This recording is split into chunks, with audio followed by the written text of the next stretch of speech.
चलिए ठीक Lavu Krishnadevaraya.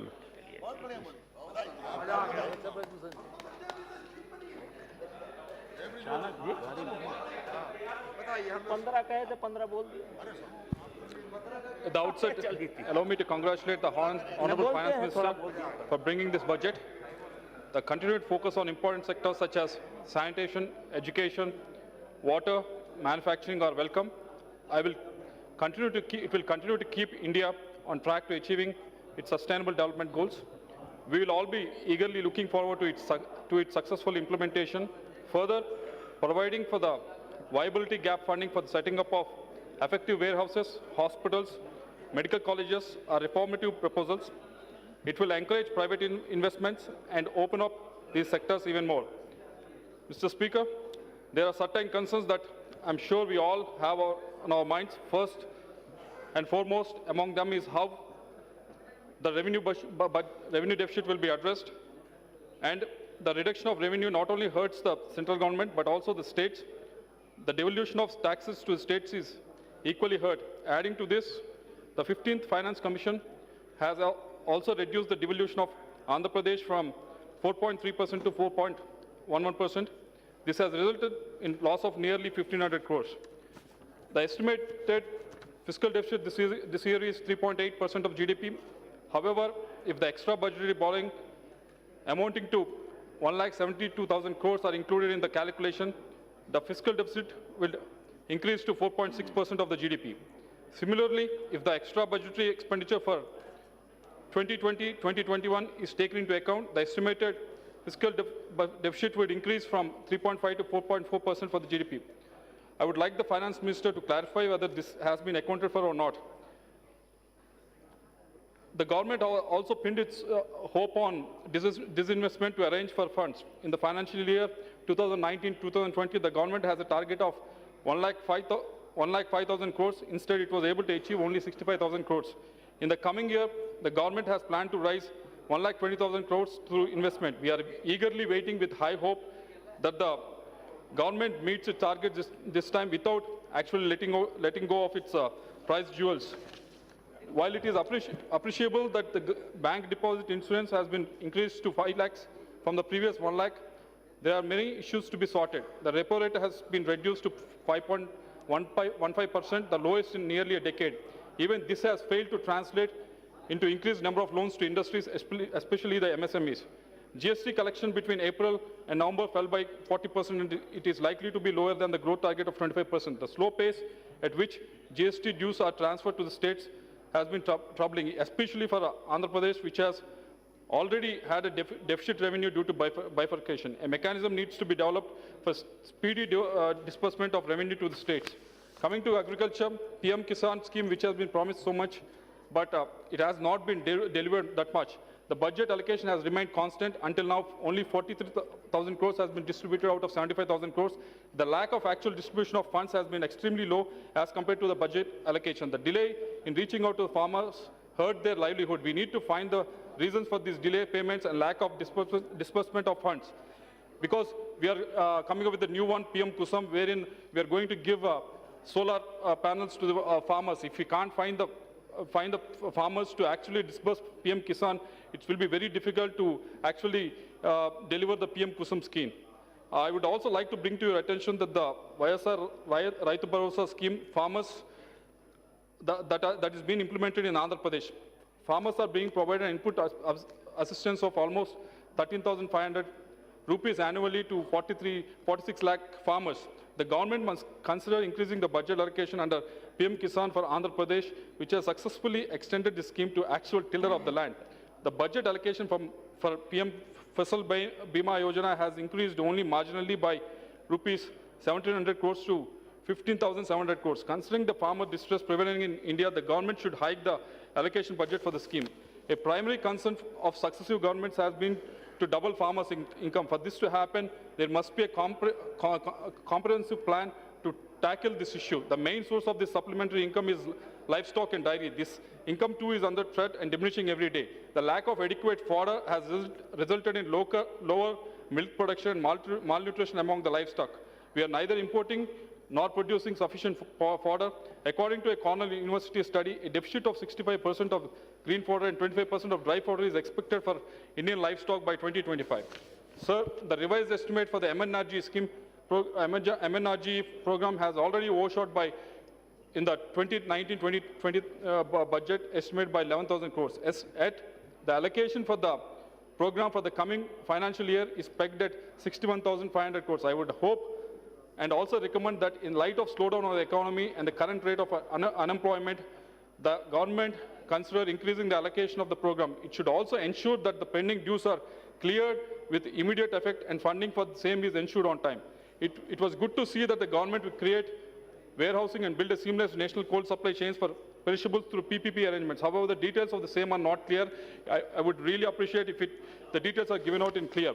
The government has increased the allocation for education to 99,300 crores. However, the rate at this rate, 6% of the GDP allocation by 2022 seems distant. The new education policy which we're bringing out has sought to introduce many new ideas and innovations. It is apparent that to properly implement the new education policy, the budgetary allocation would have to be at least 3% of the GDP. The Honorable Finance Minister in her speech had also stated that she would like to have world-class institutions. However, building is easy, but staffing them with quality faculty and providing state-of-art resources require adequate long-term funding.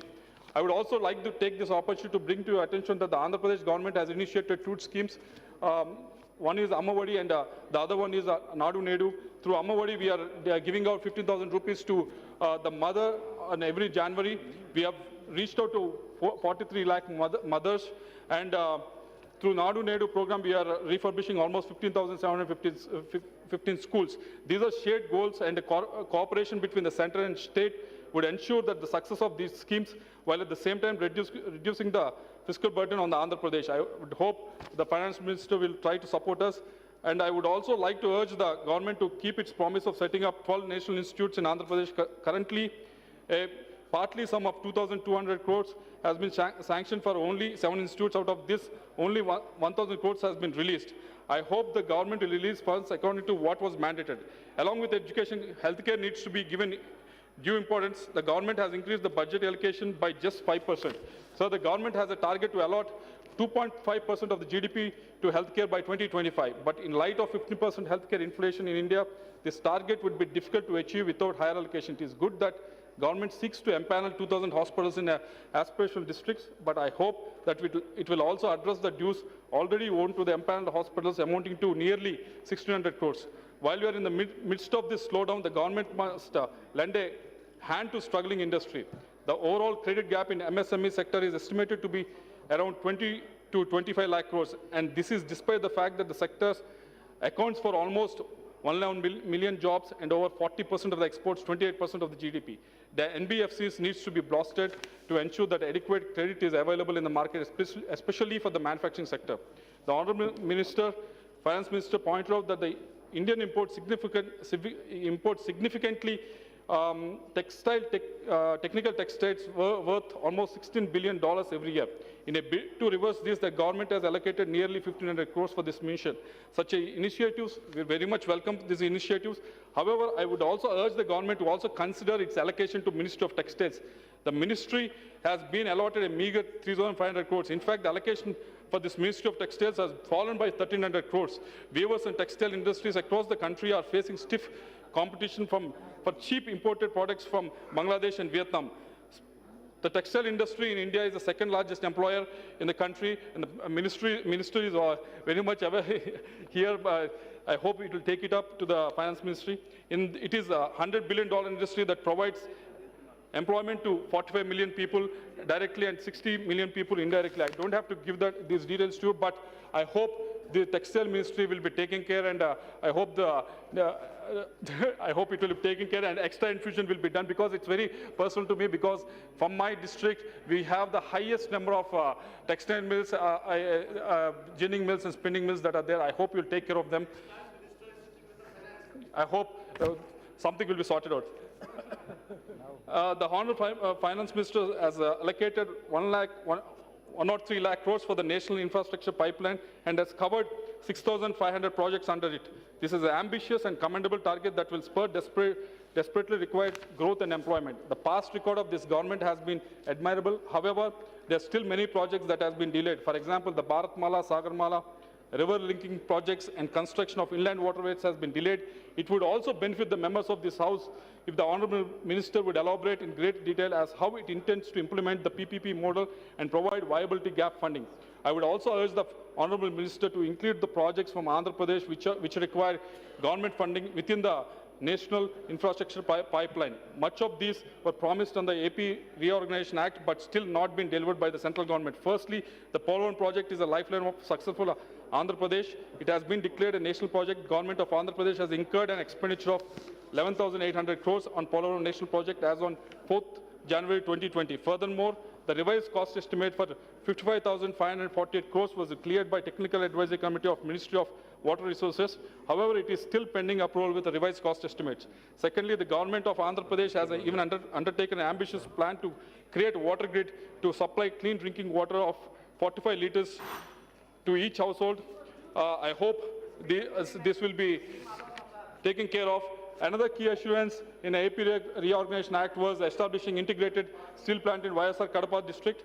And we have been promised 4 smart cities, Visakhapatnam, Tirupati, Amaravati and Kakinada, with a budget of 9,000 crores. I hope that budgets will be released soon. I also hope that the central government push for the growth in Visakhapatnam-Chennai corridor and also release funds for the crucial Amaravati Expressway as well, Amaravati-Anantapur Expressway. Finally, I would like to reiterate that the government of India in its own wisdom bifurcated AP and former Prime Ministers has assured us the special category status would be given to the residual state. The overall financial position of Andhra Pradesh is very precarious, and the only way to bring the state out of financial crisis and attract investment and provide a level playing field is by granting the special category status, sir. Therefore, through you, I request the Honourable Prime Minister to grant Andhra Pradesh special category status, and I request the Honourable Finance Minister to provide adequate funding to Andhra Pradesh. I hope these concerns will be addressed. Please Sir, conclude, Krishna. with this, I wish the government the best for its endeavour, and I hope it will take into consideration these addresses and do it. Thank you very much, sir. Thank you. Shri Nama Nageswara ji. Thank you, Honorable Chairman, for giving this opportunity to speak on